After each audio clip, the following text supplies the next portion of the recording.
Kelly, it is great to be with you today. I'm excited to talk all things ethanol with someone who is both involved in the ethanol business as well as the farming side of the equation. So you see things from both perspectives.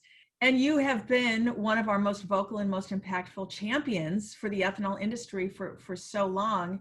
You came out to Washington last December and you testified before the House Energy and Commerce Committee about small refinery exemptions. You were incredibly candid about the impact on your business, on the people you employ, on your community.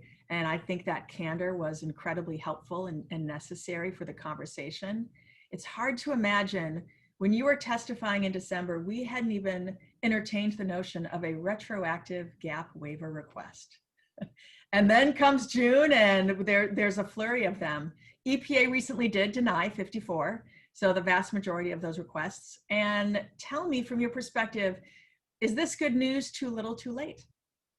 Well, as a farmer and a biofuel producer, it was a relief that the EPA decided to stop undermining the RFS and reject those 54 gap waivers.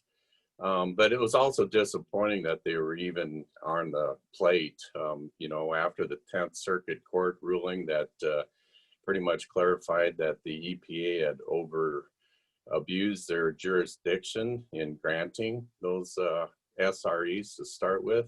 I didn't think we should have been going through this issue, but we need to continue to hold the EPA's feet to the fire because there are dozens of more gap waivers sitting at the EPA, and we need to make sure those are rejected. And the 10th Circuit Court ruling is used nationwide. You're absolutely right. I mean, by our accounting, and again, the process isn't transparent. So we think there are still around 17 gap waiver requests and 33 other exemptions that they have to act on for 2019 and 2020. So our work is far from done on the exemption front. Let's talk a little bit about something that is a huge focus of growth energy, market growth. That's what's going to get us on the road to recovery and beyond. And you and I have talked about how market expansion of E15, it's kind of like low-hanging fruit. Right now, we have about 2,200 retailers selling E15, most of them selling it as unleaded 88, so that's the familiarity for the consumer. Over 200 terminals offering pre-blended E15 for that small retailer that doesn't have the ability to blend on site. And the really good news that I saw coming out of COVID is that E15 sales increased 10% despite the huge plummet that we experienced in fuel demand.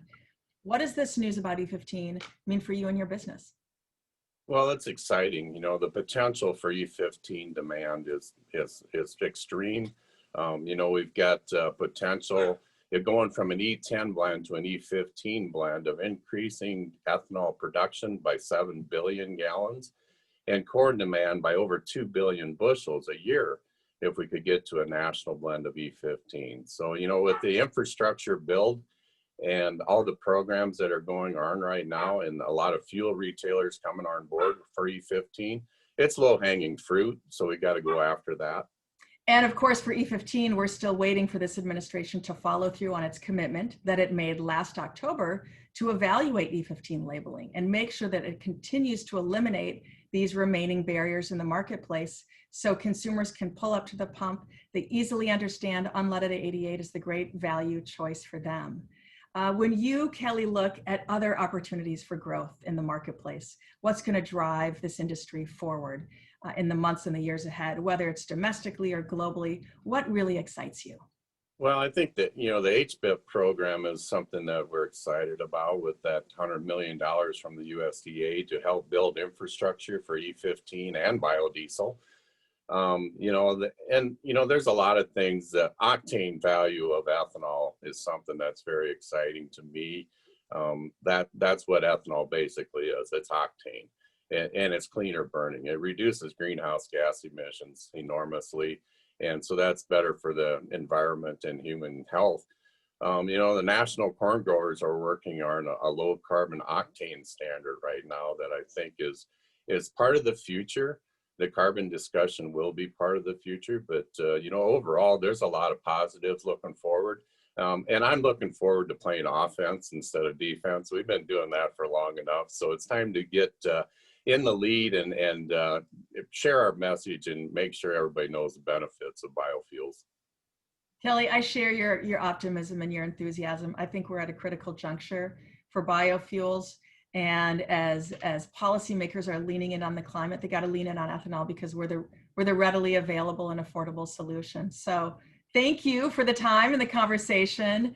And at Growth Energy, we will work with national corn growers, with the ethanol industry, because we all know when we speak with one voice, that's when we have the best chance to really make impactful differences for you and producers everywhere. So thanks for the conversation and good luck with the rest of the harvest. Oh, thanks a lot, Emily, and everyone at Growth Energy for all the work they do in promoting the biofuels industry. We do have a great partnership between the corn organizations and the ethanol organizations in the U.S. and need to continue that united voice and appreciate everything Growth Energy does. Thank you.